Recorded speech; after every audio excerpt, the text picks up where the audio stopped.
Hello guys! In this video I'm going to show you how to add dictionary on the ReadEra application.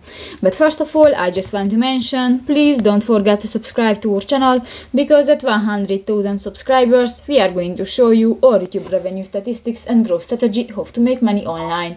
So let's jump into it. First of all, open the application on your device. So that's the home screen, and you can find different buttons.